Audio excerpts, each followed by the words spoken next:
Okay, so my talk today and the idea I had for this presentation is the idea of harnessing my business for environmental stewardship, or harnessing any business for environmental stewardship. To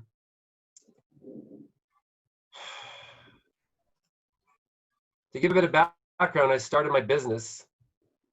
I got to move my screen here a little bit so I can.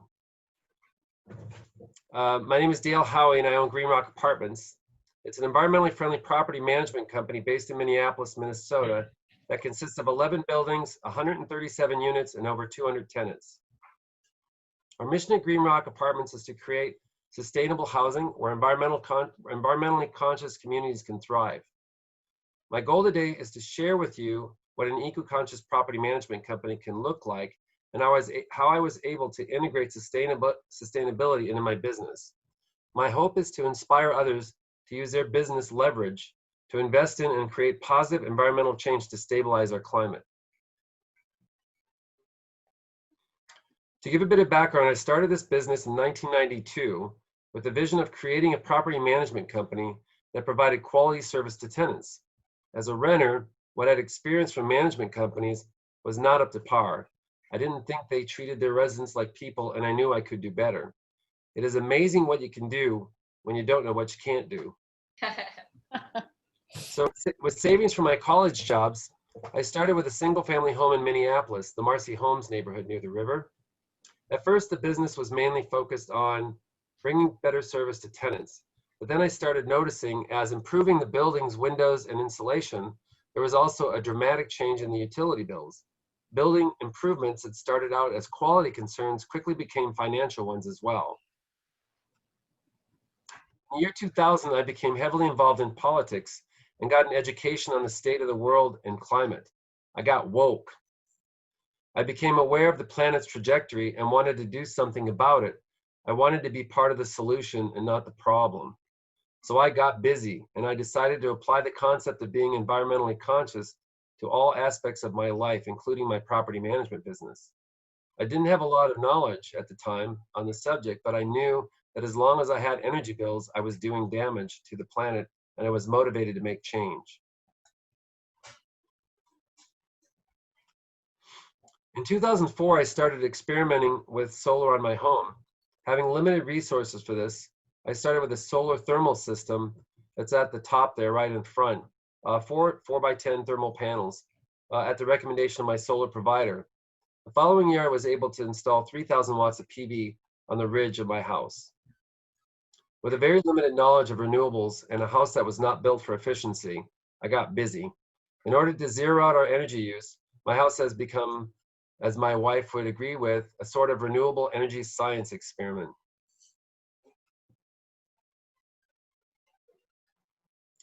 So we have three solar installs right now, 8,000 watts, a solar garden subscription of 19,000 watts, solar thermal and geothermal hybrid system for hot water and household heating.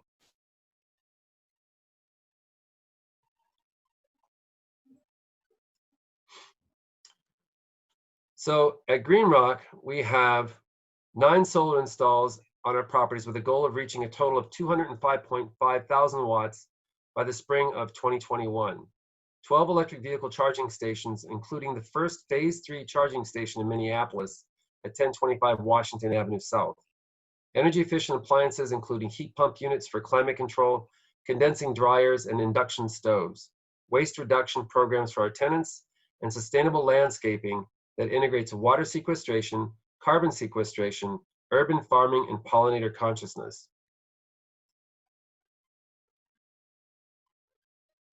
Two cool things about working with sustainability and property management. The first one is we get to play with buildings. I love my buildings. The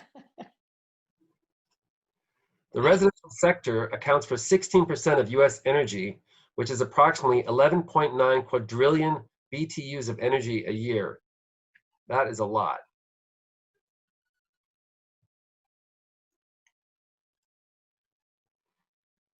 The majority of that energy comes from natural gas and electricity,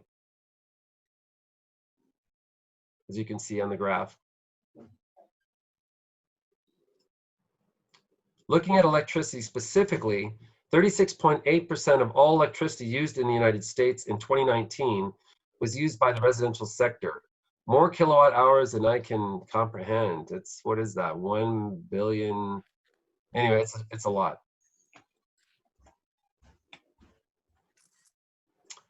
In buildings, this consumption can then be broken down into a few major areas: appliances, HVAC, heating and cooling, lighting, and hot water, which make up important areas of focus when it comes to creating more environmentally friendly living spaces. In other words, residential buildings are energy users with lots of room for improvement. So when we are able to alter energy efficiency and energy sources for our buildings, we are able to have a big impact.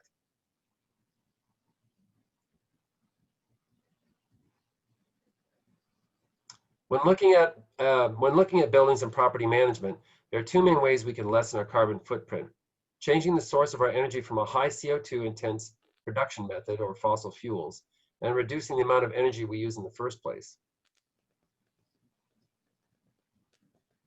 So let's take a look at what we did to switch our energy sources.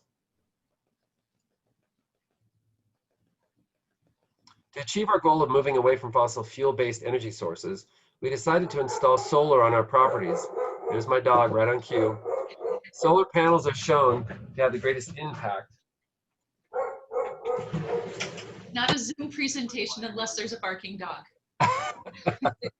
Solar panels are shown to have the greatest impact in the short term on reducing our fossil fuel use now. Solar on your buildings can do a lot for you. It increases the value of your property. It increases the resiliency of the power grid. And it also gives you green street cred for marketing your newly acquired value of saving the planet.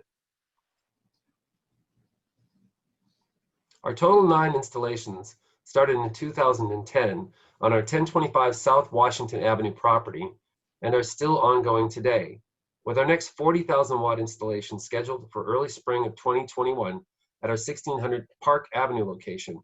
That will be the first covered parking solar array in Minneapolis for multifamily housing.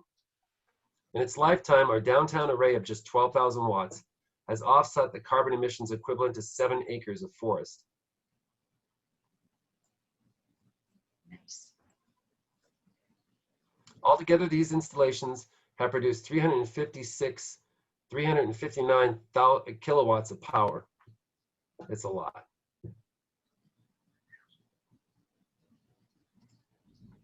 Typically, generating this amount of electricity will produce greenhouse gases equivalent to 252 metric tons of carbon dioxide. It's huge. That's the same amount of greenhouse gas emissions from driving 55 passenger cars for a year, from burning 30,000 gallons of gasoline, to switching over 10,000 incandescent bulbs to LED bulbs, or sequestered carbon by growing 4,200 tree seedlings for 10 years. But that's not all. Not only do you get the bowl set, you get the Genshin knife set too. We have discussed the environmental benefits, but always, the first thing asked by so many people is, what does that mean in terms of money? What's the payback? Oh, you mean besides the fact that we get to keep our planet? When we are finished installing and reaching 205,000 plus watts of solar, we will be saving approximately $30,000 a year. That is the income of a well-operated rental property. So we've got a rental property on our roofs. Nice. In terms of payback time for an array, let's look at the numbers. For example, at our 1018 property where we just installed 28.5 kilowatts, we can take that wattage times 1.1 megawatts. That is the estimated annual production per kilowatt times 13 cents, Excel's current rate, and that equals over $4,000 in production per year. So the array was about 16,000, so dividing that up by the annual savings, we calculated we have approximately a 4-year payback period. If you can recoup any total investment in that amount of time, would that be worth it? Oh, heck yeah, you betcha. Okay, well, the benefits, as you can see, have been pretty awesome, but how do we do it? Well, wow, I won't take you step by step because the solar landscape is ever changing. I can tell you I've done everything from leasing, the company went out of business, I paid cash for the rest of it, to rebates. I mean, it's all over the board. It's when the legislature, changes hands, then they change policies. So hang on to your, seatbelt and just kind of see what's out there whenever you're ready to pull the trigger. Some main pointers that I found helpful, though, in doing the research. Check your roof. Think about the structural fitness of the building. This may seem obvious, but if you don't do this, it can spell trouble and lead to a ton of extra costs later down the road, namely having to remove panels and install a new roof. I'll make sure my roof will last as long as the panels for that reason. So look for panels and installers that are most viable and the best qualified. By this I mean find a company that's reliable and has been around for a number of years. Eventually the system will need servicing and panels may need to be replaced. If the type of inverter or panel is no longer produced, you may be stuck replacing the whole system. Case in point, 10K solar. I'm hearing groans in the background. I really wanted to buy made in Minnesota panels. I'm a locavore. I like to consume what's around me, except my kids, not my kids. And take advantage of the rebates as well. With the change in the politics of solar came a change in the rebate structure, and boom, they were out of production and business. And I've got 2 large arrays that I'm having trouble finding parts for and servicing. The solution: make sure you ask questions and do research before choosing your installer. Find an installer who will walk you through the process. It's not impossible for property management to look for rebates or fill out paperwork. It's that, especially for a small management company like mine with limited time, money, and manpower, it can make the process a lot harder than necessary. So this is both a recommendation to installers and property managers. If you are an installer, be willing to offer a little extra help. This will break down not just the money barrier, but time and knowledge barriers that would otherwise keep people from putting solar on their roofs. To give an example, the company I worked with on my most recent installations, including the one we are putting up in 2021, is Apadana Solar. Hey, Andy. What I really like about their service is that they walk me through the whole process. And I thank Andy every time I talk to him for this. They helped me with the paperwork. They found the rebates for the project so that I would be able to finance it. And they had the city assign the rebates for the project. So I, as a property owner, did not have to pay as much upfront, which helped my cash flow and ability to pay my taxes. These things to consider to maximize the amount of solar you can install. Roof space. That's an easy one. Your installer will be able to verify that. Check with your energy company to see how much they will allow you to add from an engineering standpoint. Verify, verify, verify. So by that I mean is on one of our arrays, we almost had to pull some off because Excel had delayed verifying or proving the amount of solar we were putting up, meaning that the grid in the area might not be able to handle it, and we would actually have to decommission some of our solar that we had already installed. Establishing usage. Maximize your utility bills by adding tenants to owner accounts. So I'm going to explain that one. So as you see on the screen, this is a revert to owner account spreadsheet. This is an Excel bill. Now, what I did on my projects is I put the tenants in my name. I basically took the meters and I paid the bill. And this allows you, as you can see, you've got the building address and the apartment number to bill the tenants for their specific use. I can even copy and paste the bill and send it to them to verify so they know that they're not being charged for somebody else's power. So we've covered solar for the most part. It's an important part of our business, switching from fossil fuel to renewable energy, but that means using electric vehicles at work.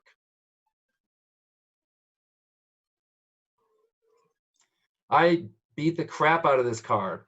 I use a Nissan Leaf and I'm switching over to a Chevy Bolt now for better range.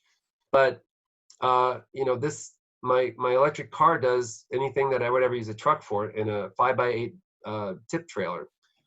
Trailer weighs 180 pounds, so it's not overly abusive to the vehicle, but I can do so much work with that setup for no cost at all. No maintenance, no gas, no oil changes. You know what I'm talking about. So we do landscaping, we can do haul construction material, appliances, whatever we need. Normally you would think that you need a truck to do all that, but I can do anything with my trailer and EV that a truck can do. In total, we have 3 electric work vehicles rather than gas to take care of our business. It's all about the snow tires. Mhm. And even better, when I don't need to haul all that heavy stuff around, even when I do, I use my bike. A car still uses electricity, which is not 100% clean yet, since the grid is not 100% supplied by renewable energy. So why use a 3,000-pound vehicle to haul my 220-pound body on a good day when I can be way more efficient on my 40-pound electric bike? One late night, I did a late night run from Roseville to downtown Minneapolis using my EV bike and a Burley trailer. And I picked up a heavy oak desk that weighed about 150 pounds and then hauled it the 8 miles back home. I ride all winter using an EV fat tire bike. No such thing as bad weather, just bad gear. In addition to switching our energy sources, we're also looking to reduce our overall consumption. And for that, and for us, that starts with the building envelope. Looking at our property's envelope means examining windows and doors, insulation, in other words, anywhere heat can escape in the winter, and looking to make improvements, better windows and doors, insulating the walls and roofs to get higher R values. We also put a film coating on all of the non-north facing windows at our properties, which reduces heat gain by reflecting UV and infrared waves, lowering our cooling load in the summer. Plus the white reflective TPO roofs and steel roofs on our gable roofs. We've done 2 new TPO roof installs in the past year in preparation for our solar installs using RN roofing. They also added an additional layer of insulation, bringing the R value up to over 50, which is much greater than code and will pay for itself in a short time. So why the heck not? We are tearing out walls in some of our buildings that were built in the 60s using like an R13 insulation and using the new eco-friendly foam insulation that doesn't off-gas greenhouse gases at all. It's pretty amazing. The new greener foam cost maybe 5% more, but again, think of the kids, what we are leaving them. What are we leaving them? It's a change in mindset to a million-year mindset. We have to balance the economics with the impact of our actions. I would like to point out here that at Green Rock Apartments, we often purchase older buildings and renovate them. This is a 1918 brownstone that was not in great shape. Let's just say I bought it from a certain individual who can no longer do business in Minneapolis. We went after this project starting with heat pumps and solar to make this old and inefficient property sustainable. This is the building that we are on the National Registry for Innovation and Business for. It is the farthest north building using heat pumps as a primary heat source. There will be no gas in this building after next year.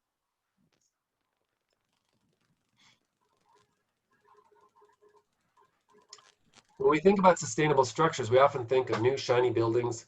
However, it's simply not possible or sustainable to replace 99% of our current 1.6 trillion square feet of building stock with new net zero structures.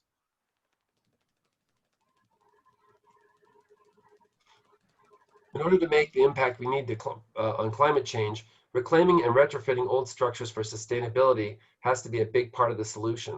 Most of the world's current building stock is not green. Newer sustainable buildings are great and often even more efficient. However, that can't be 100% of the solution, as we will not be able to rebuild all that new housing in time to make the impact needed to stop climate change. Reclaiming and retrofitting old buildings allows us to create and provide access to sustainable living places for everyone, not just those who are fortunate enough to have the resources to live in new buildings.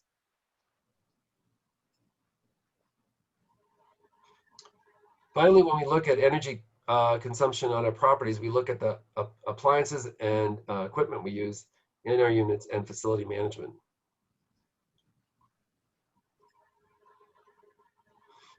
In addition to ensuring that all appliances we provide in each residence unit such as microwaves, fridges, and ovens, are Energy Star certified.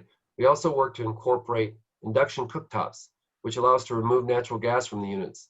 They are 60% more efficient than traditional electric cooktops or gas stoves because they use an electromagnetic field instead of resistance elements for heating. Plus, it's safer than operating open flames in an old structure. We are also moving from traditional heating and cooling systems to air source heat pumps. These systems use the same basic principles as an air conditioner to both heat and cool the unit. I think I did the 60% thing too many times. They're probably closer to 30% or 40% more efficient than a new furnace and provide 3 times more heat than electricity consumed. So wrap your head around that electron. You can't squeeze more of electricity. That kind of negates that. This is one that cheats the engineering of the electron. If you design it right, you can cut out the fossil fuel for heating completely. Finally, in addition to heat pumps for heating, we are also moving our dryers to heat pump dryers. You can open a window in the summer and let out the heat, and in winter, they can humidify the air and heat the space with the exhaust.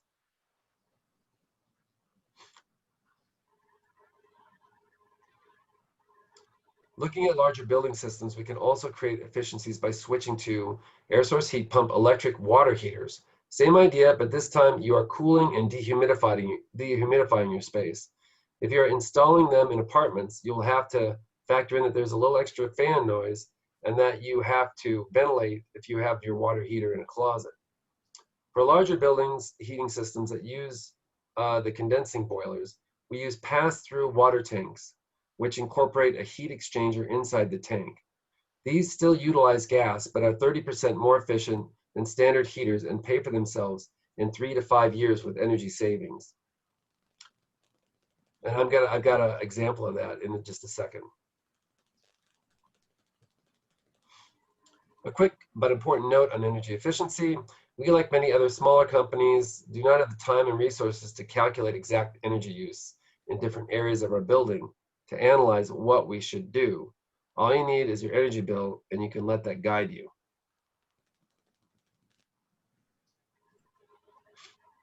Oops, oh man, okay. For example, in 2010, we upgraded the lighting in our 23-car parking garage at 1501 Portland, and we had 75 lights that went from 75-watt LED bulbs to 6-watt bulbs and motion sensors. We saw an immediate savings of $125 a month from this one maneuver, which meant that the project paid for itself in about 2 years. Although these savings are not the reason for our improvements, it certainly helps us to see whether or not an action is actually helpful in increasing efficiency. I have to say, when I first purchased 1501 Portland Avenue, my water bills were around $2,300 per month. My gas bills were $2,000 per month, and my electric bill was around $600 per month. Now my budget gas bills are between $400 and $700 per month. This is for 50 apartments and 75 people using hot water and heat, with some annual fluctuations. My electric bill averages $200 per month, and my water bill averages $700 per month. So I went from almost $5,000 per month to $1,500 per month. All that decreases our carbon footprint dramatically and gives us resources to do even more. It also keeps costs down for our tenants so we can stay competitive while still providing great service and quality housing. The second great thing about working on sustainability with property management is that we get to work with our tenants. It is a customer service industry, so we try to do the service part of it. All the actions we have told you about so far have been our own actions, independent of the people that live in our buildings. However, as property managers, we have the opportunity to help all of our residents live more sustainable lifestyles by breaking down different barriers. And we know they might even spread that to others, helping them live more sustainably as well. Peer pressure. Love it. Before we go into detail about ways in which Greenrock works to promote sustainable living, I'd just like to take a moment to talk about the ways in which we encourage others to take on sustainable behaviors. Often there is a big focus on education, which can be helpful, but education is not always the biggest barrier that keeps people from engaging in sustainable behavior. To be most effective in creating a new behavior, it is important to examine all barriers and see which ones might be most impactful in different situations. These can include time, access, cost, and knowledge. I'm going to share with you the barriers we found and solutions we created for 3 programs that we provide to help our tenants live sustainable lives. Eventually. There it is. One of the things we provide are supplemental recycling stations. These items can be put into our normal, these items cannot be put into your normal municipal recycling bins, but they can be taken to special recycling centers. So we provide labeled recycling bins in the common areas of our properties for these 6 categories: electronics, light bulbs, plastic bags, textiles, metal, and styrofoam. Some of the challenges that a tenant might usually encounter when trying to recycle these items might be being unaware that the item can be recycled or not knowing where to take them, a knowledge barrier, not knowing what can be recycled at facilities and what would be considered contamination, knowledge again, not having a vehicle or the time to transport the items, access and time. We then resolve these barriers by providing in-building recycling stations that staff manages, and creating easy-to-follow recycling guides that are both emailed to tenants and posted by recycling areas. We then transport the bins, the contents of the bins, and sometimes we have to sort and deal with some confusion, but we transport them to the centers for recycling. Another program that we provide to our tenants is an electric vehicle program, which aims to encourage tenants to switch out their gas vehicles for electric ones. Some of the challenges a tenant might encounter when trying to purchase an electric vehicle include the cost of the vehicle, where they are going to be able to charge it, access. We then resolve these barriers by providing a $2,000 credit on rent to residents purchasing an EV, providing free parking for EVs, free power, and on-site charging, referring residents to a used EV dealer, or letting them know when we have insight at a lower cost option. And for our last example, I have our community gardens, where tenants can have a plot for free and grow some of their own food in the city. This has been a key to many tenants being happy where they live, in addition to providing many environmental benefits. We have received high praise for this, and it's easy to manage.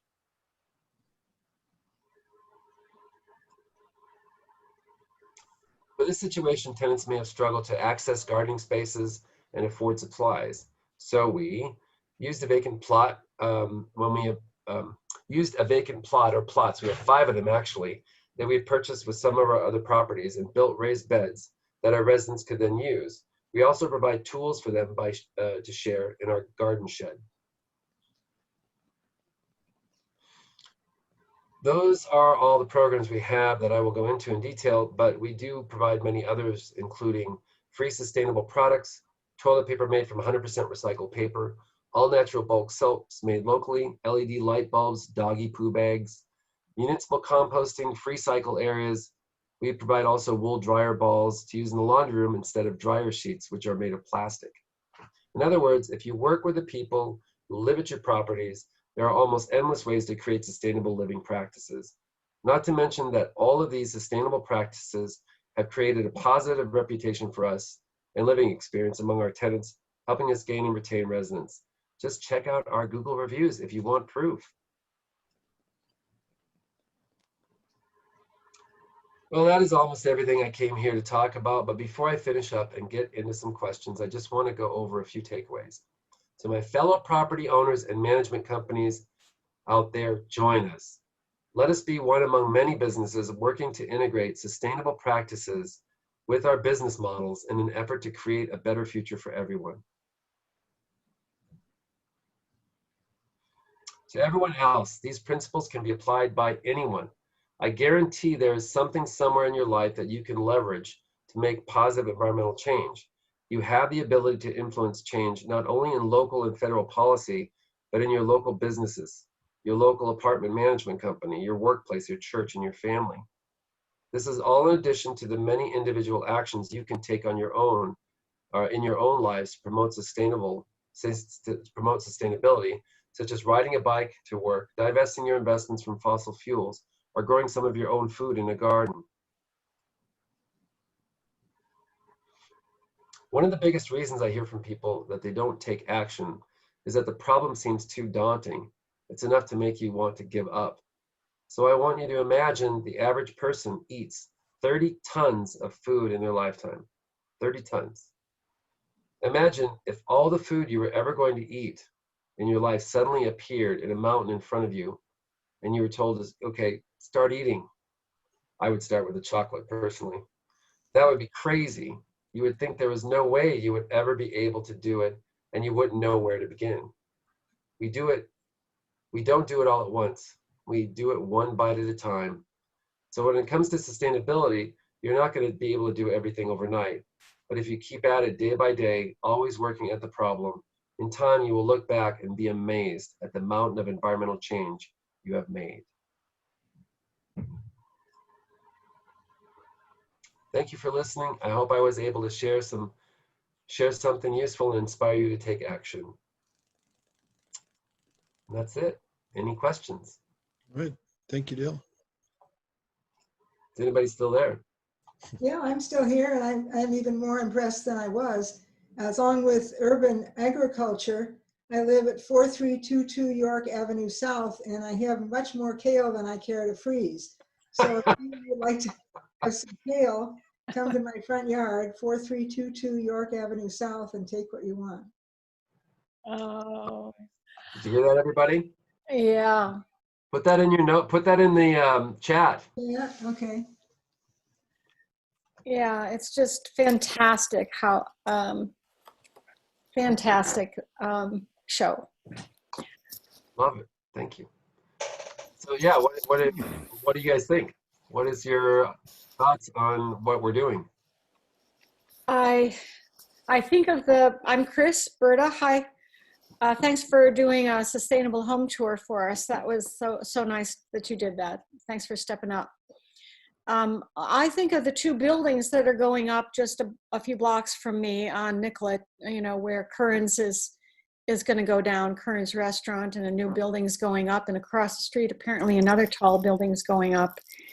And I was thinking about, I tracked down and have started to look at who are those developers, and I mean, where do you begin to try to encourage people to do what you're doing when those things get built? Apparently he's not going to put, I've learned that he's not going to put off retail on the ground floor or make any kind of public space on the ground level because especially, I don't know, he's thinking with COVID, it's not working. So he's just going to, build. It's probably going to be garages on the underside. So anyway, how do you encourage, what's your advice, Dale, for getting the word out to It all comes down to developers? code. It all comes down to code. Managers are, a neighborhood's only as good as its managers. And we as a community have to manage what goes up in our communities. And the only way you've got leverage to do that is demanding better code. And that's where it's got to happen, because they're not going to do it on their own. It's like saying to landlords, treat people nicely, but have no consequences if you don't. It doesn't work. And that didn't work for Minneapolis for many years.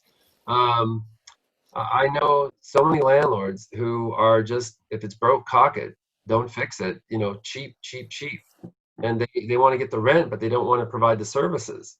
And sorry if I'm offending anybody, but that's what I saw as a tenant before I started this business. And, I just knew I could do it better. And so that's what we're trying to do. I know people who started with me, who probably started with less than, well, not much less, but started when I did, and they're way ahead because they did the buy and flip model. Buy, do it cheap, sell it high, right? Instead of, it's my problem until the problem is solved. I'm kind of a more to take the hill and hold it kind of guy. And I'm not selling any one of my properties until I zero out the energy use of that property. I ain't doing it. Wow. Well, okay, so you can't be the only one on the planet with your philosophy. I mean, you didn't need a code and you did the right thing. So I didn't need a code and I did the right thing, tried, for as much as I could afford. There is a mentality in a lot of people that we try to do it without the code.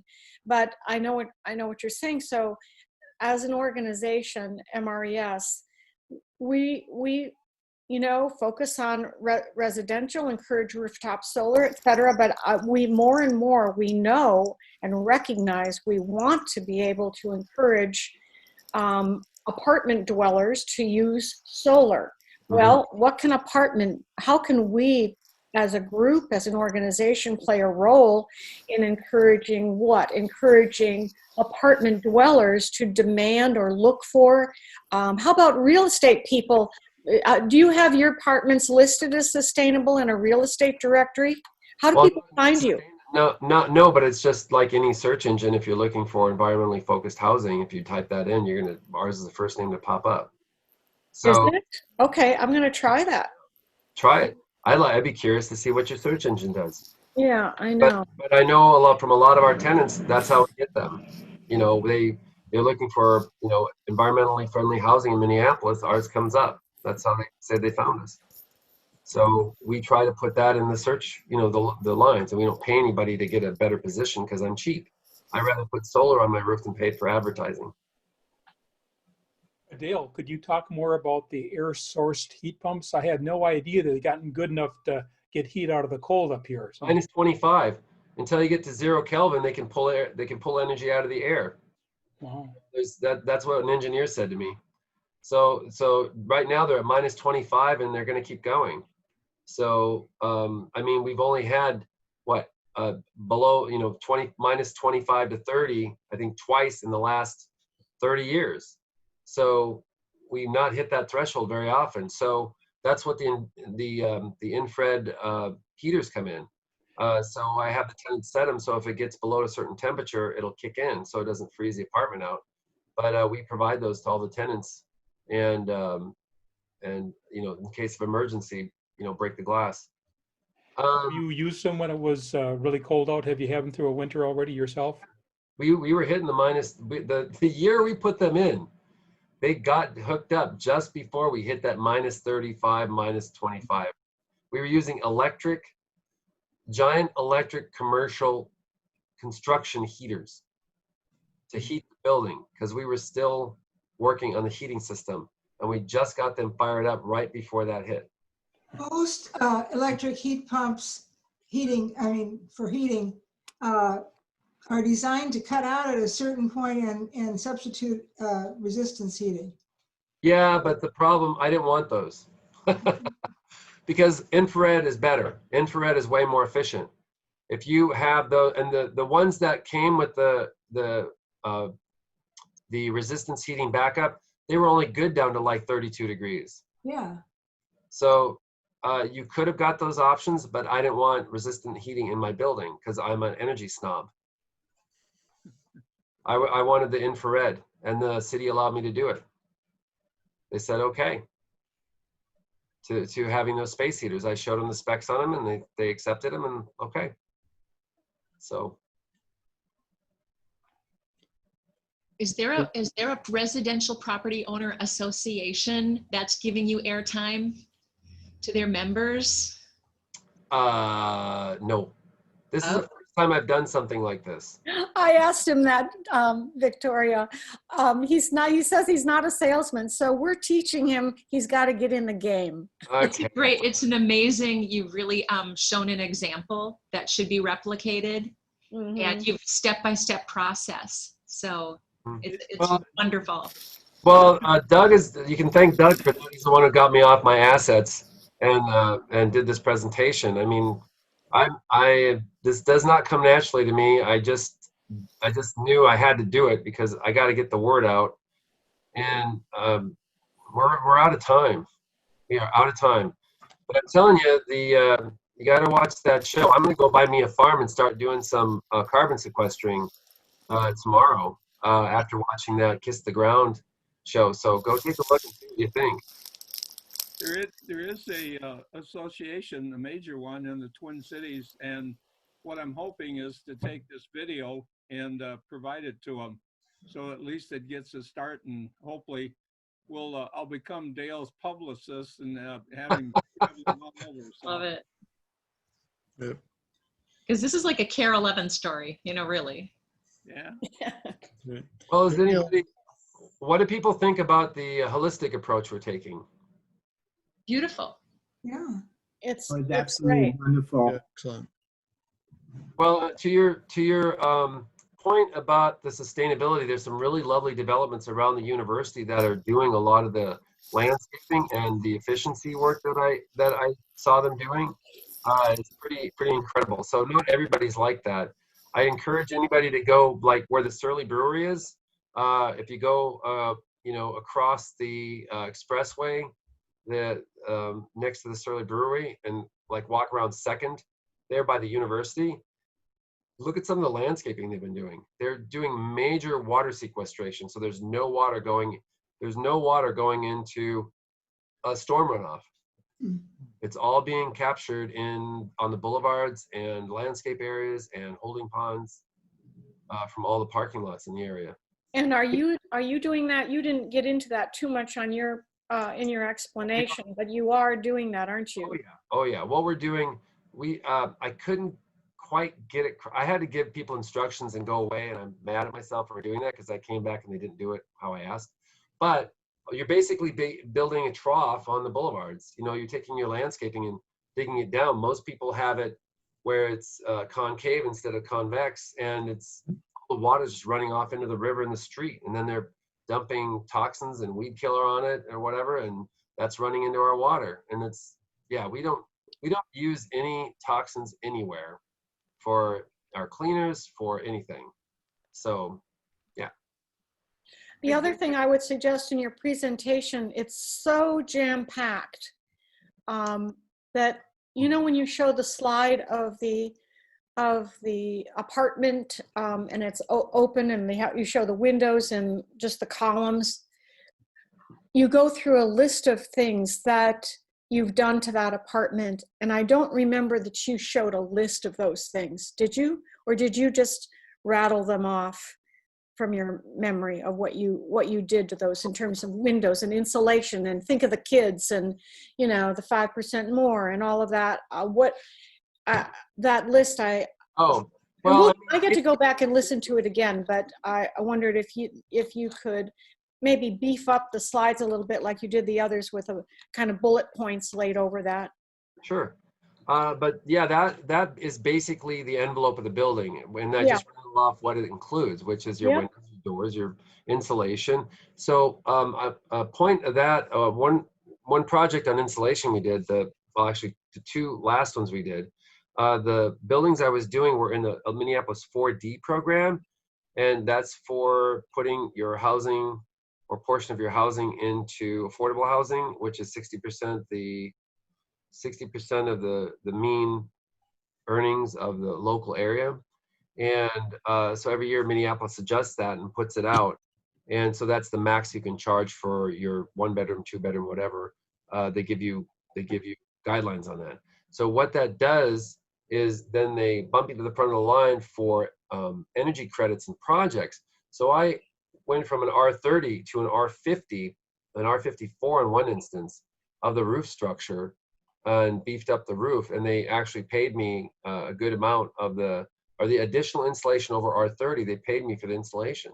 So it was up to $15,000 for those projects that I got a benefit for increasing and beefing up the insulation.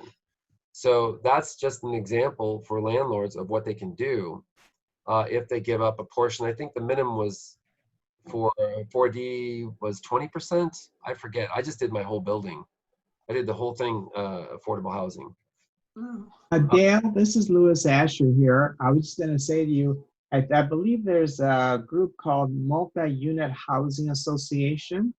That would be great if you were to give this talk to them. Yeah. That's what it's called, Multi-Unit Housing Association.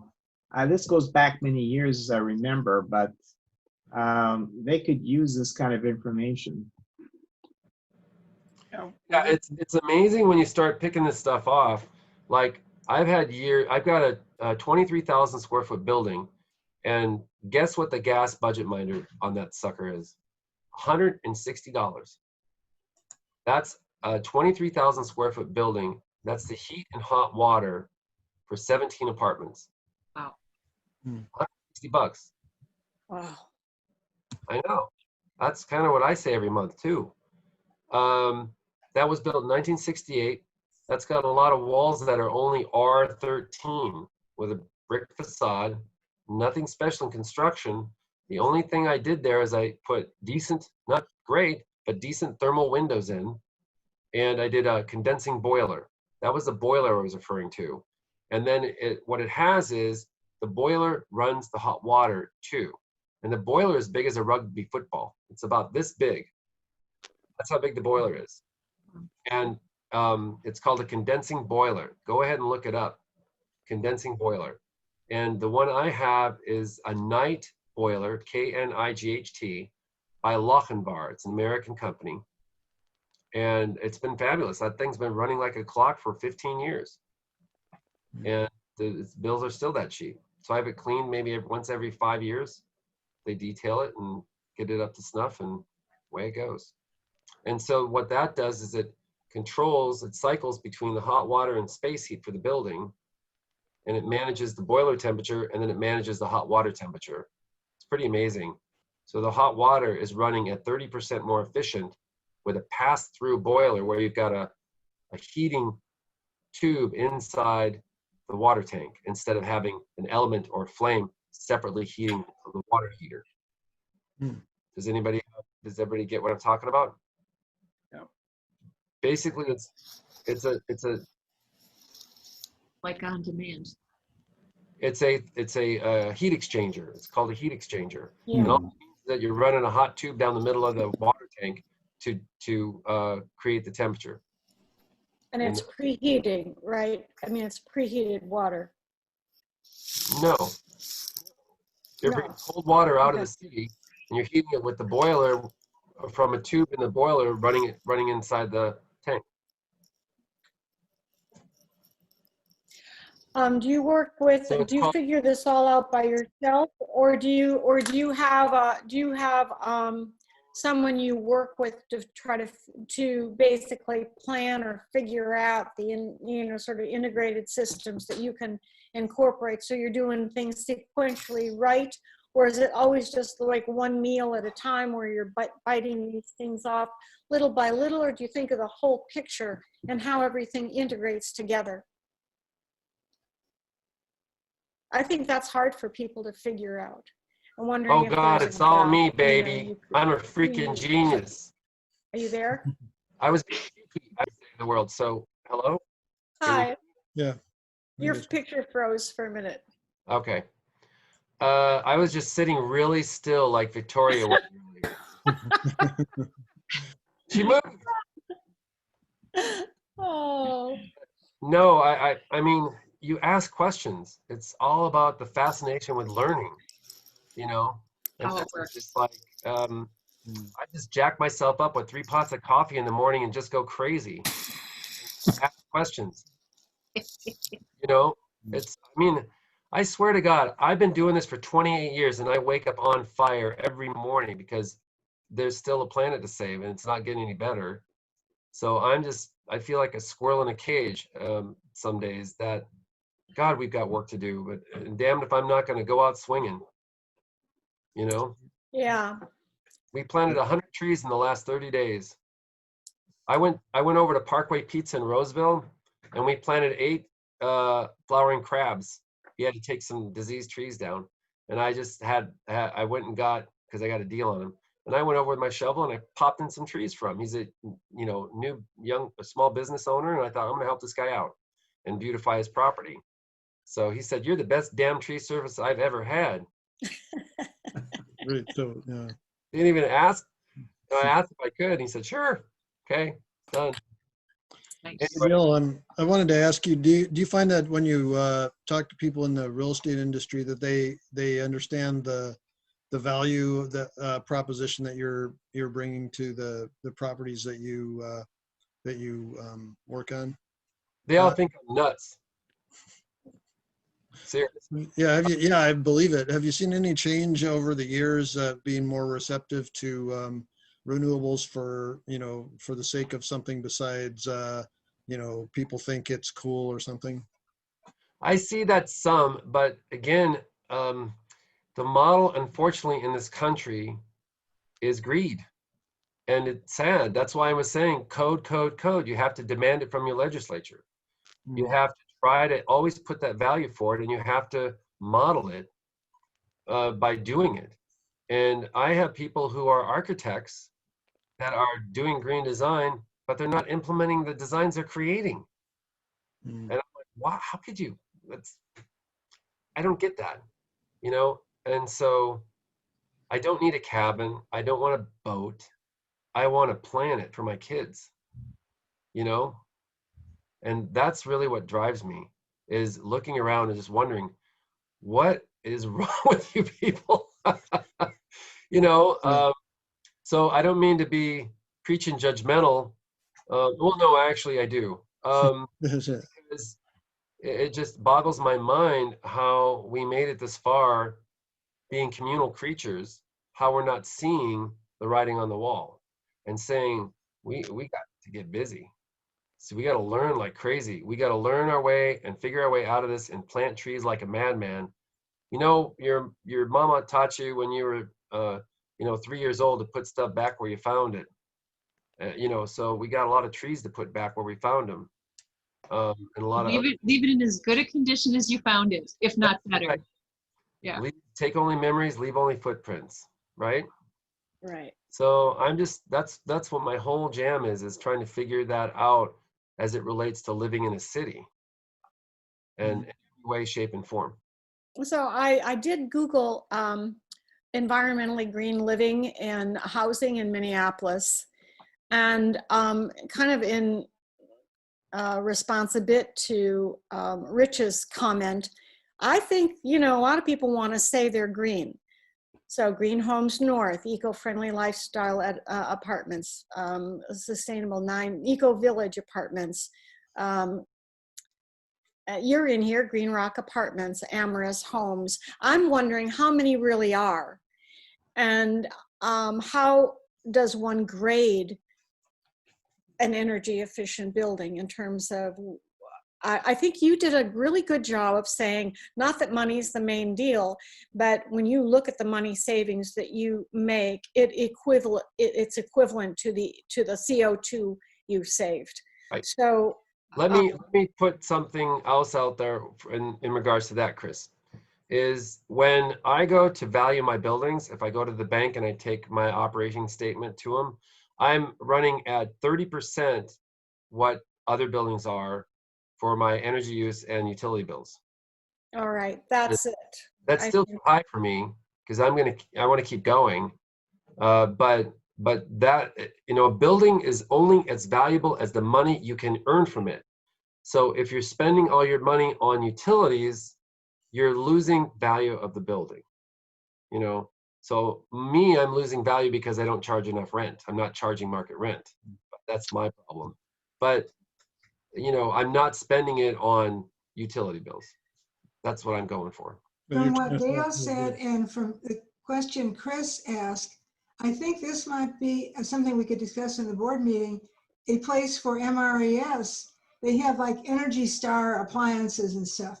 We could develop a energy galaxy or something rating for buildings, which would take the square feet and the amount of energy spent and so forth, and give, candles or something to how many candles do you have or whatever someone might suggest to buildings, awards, and then they could advertise that they are really green.